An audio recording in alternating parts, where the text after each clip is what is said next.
A music streaming service is a type of online streaming media service that focuses primarily on music, and sometimes other forms of digital audio content such as podcasts. These services are usually subscription-based services allowing users to stream digital copyright-restricted songs on demand from a centralized library provided by the service. Some services may offer free tiers with limitations, such as advertising and limits on use. They typically incorporate a recommender system to help users discover other songs they may enjoy based on their listening history and other factors, as well as the ability to create and share public playlists with other users. It may also include customized radio or social media platforms. Streaming services saw a significant pace of growth during the 2010s, overtaking digital downloading as the largest source of revenue in the United States music industry in 2015 and accounting for a majority since 2016. As a result of its ascendance, streaming services, along with streams of music-related content on video sharing platforms, were incorporated into the methodologies of major record charts. The album equivalent unit was also developed as an alternative metric for the consumption of albums, to account for digital music and streaming. It has also caused a cultural shift for consumers renting rather than buying music outright. Consumers moving away from traditional physical media towards streaming platforms attributed convenience, variety, and affordability as advantages. On the contrary, streaming has also been criticized by some artists for making them earn less from their music and artistry compared to physical formats, especially with pay-per-stream systems.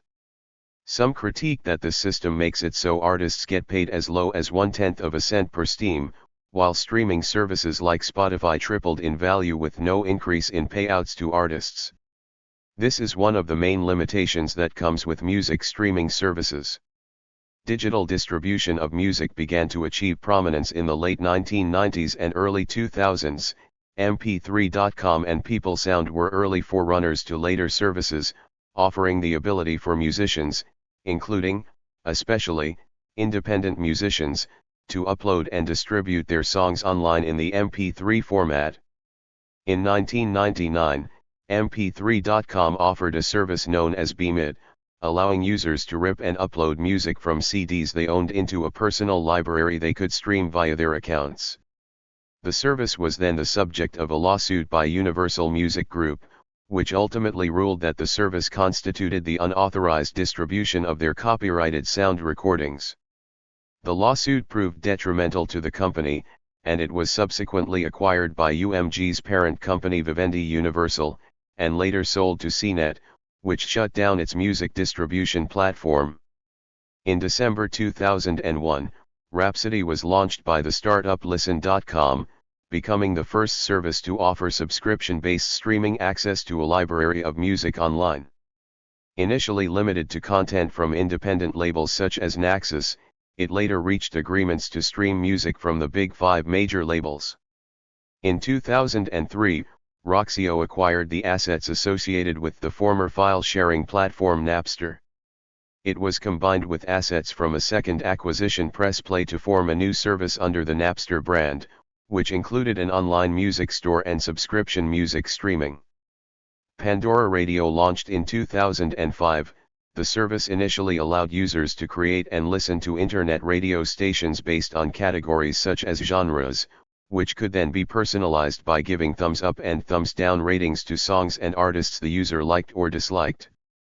The service's recommendation engine, the Music Genome Project, analyzes and determines songs based on various traits. Pandora initially operated within the royalty framework enforced by Sound Exchange for Internet Radio in the United States, resulting in operational limitations. Users could not choose individual songs to play on demand, and could only skip a limited number of songs per hour, although users could later receive more skips by watching video advertisements. Yahoo acquired Launch Media and its Launchcast internet radio platform in 2001 amid the dot-com bubble.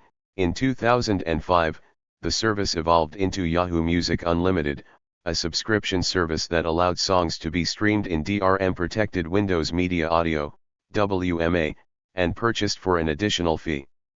The social networking service MySpace and later the video sharing platform YouTube also became prominent outlets for streaming music, with the latter becoming a particularly popular outlet for music videos and gradually displacing music television. Launch of Spotify, increasing competition.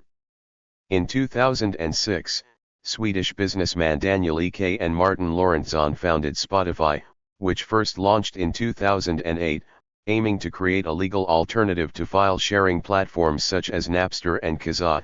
The service allowed users to stream songs on demand using peer-to-peer technology, and would be offered in subscription-based and ad-supported tiers.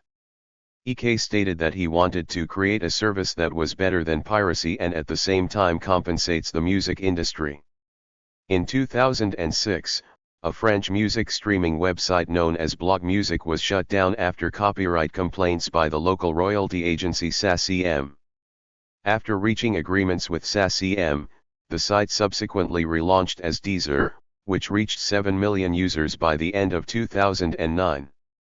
Also in 2006, MTV owner Viacom partnered with Microsoft on an online music platform known as Urge, which included a music store, music videos, and online radio stations, and a subscription music streaming service known as Urge To Go. Urge was briefly integrated with Windows Media Player as a competitor to Apple's iTunes and iTunes Store, but was discontinued in 2007 amid cannibalization by Microsoft's Zune platform, which was positioned as a competitor to iPod, and used its own separate DRM and music store that was incompatible with Urge.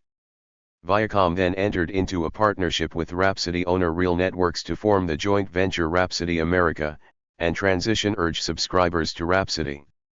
Yahoo Music Unlimited was discontinued in July 2008, and Yahoo also directed users to Rhapsody. In the 2010s, online streaming gradually had begun to displace radio airplay as a significant factor in the commercial success of music. Spotify officially launched in the United States in 2011, and Billboard began to increasingly include streams into the methodologies of its record charts. 42 In 2012, Psy's K-pop song Gangnam Style became a major international hit, driven primarily by the viral popularity of its music video. Gangnam Style would become the first YouTube video to reach 1 billion views. Harlem Shake, a song by trap producer Boer that had become associated with a viral dance meme, was boosted to number 1 on the Billboard Hot 100 chart in February 2013 after US YouTube views for music content were added to its methodology. After Spotify's launch, new competing services began to emerge in the North American market, including Beats Music, which was backed by headphone maker Beats Electronics, Microsoft Groove Music Pass, formerly Xbox Music, Amazon Music Unlimited and Google Play Music All Access, a branch of a service also offering downloads and a music locker. Beats Electronics was later acquired by Apple Incorporated, which discontinued Beats Music in 2015 and replaced it with a new Apple Music service.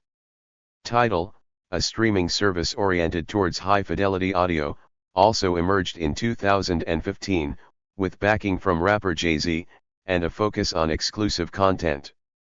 In October 2015, after initially offering Music Key a subscription bundling Play Music All Access with ad-free viewing of music content on YouTube, Google launched YouTube Red, which extended ad-free access to all videos on the platform, and added premium original video content in an effort to compete with services such as Netflix. Concurrently, YouTube introduced YouTube Music, an app dedicated to music content on the platform.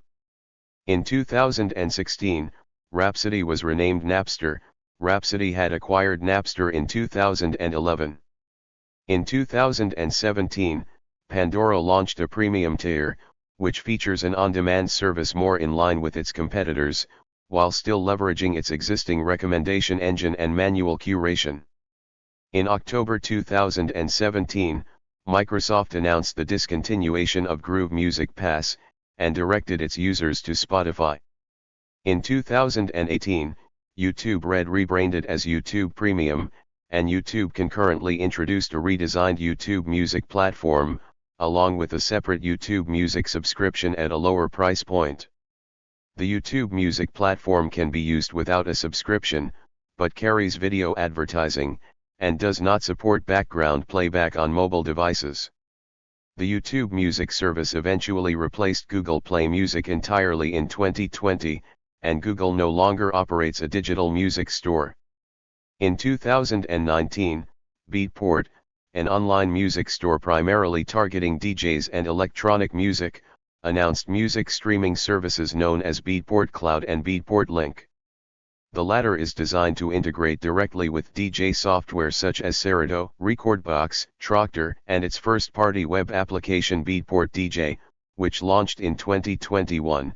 The service targets professional DJs shifting to streaming-based models for their music libraries, as well as amateur DJs. Impact and figures. By 2013, on-demand music streaming had begun to displace online music stores as the main revenue stream of digital music. In 2023, the International Federation of the Phonographic Industry, IFPI, reported that growth in revenue in the music industry had increased by 11.2% compared to the previous year. In 2021, its largest increase in the past 20 years, with paid music streaming services accounting for $12.3 billion in revenue, $2.2 billion YoY, and ad-supported streaming $4.6 billion, $1.1 billion YoY.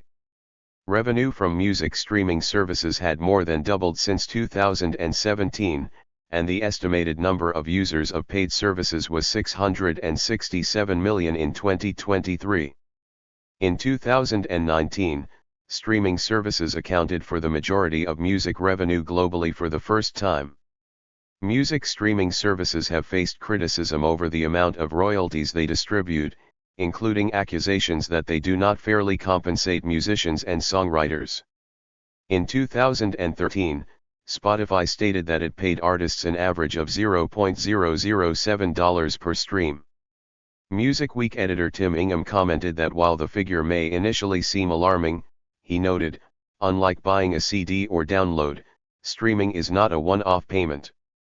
Hundreds of millions of streams of tracks are happening every day, which quickly multiplies the potential revenues on offer, and is a constant long-term source of income for artists. Amidst those rising number of streams, Spotify has also confirmed that they will require tracks to get a minimum of 1,000 listens every year to receive royalties starting early 2024. Additionally, some have expressed concern about the focus of streaming metrics as the primary source of monetary compensation for musicians and songwriters as streaming fraud gains traction. When music services already face critiques for taking large cuts from artists, some say their business models help record labels profit even more. Streaming services take the revenue from songs on their platform and send it back to record labels and management companies that own the rights to the songs. These companies then take another cut before sending it to the artists. However, in the past, there were royalty models that would allow for artists to get a share of physical albums sold, but with the creation of streaming services, those models have now become obsolete. This is the case for smaller artists, who take up a large portion of the music industry. Without an extensive fan base, these artists aren't able to make a sufficient amount of money. To increase the diversity and value of their services, music streaming services have sometimes produced or acquired other forms of music-related content besides songs, including music documentaries and concert presentations. Spotify had begun to increasingly make investments into podcasts, buoyed by acquisitions such as sports publication The Ringer and exclusive rights to the Joe Rogan Experience. In the 2010s, record charts began to increasingly include listener data from streaming platforms into their methodologies.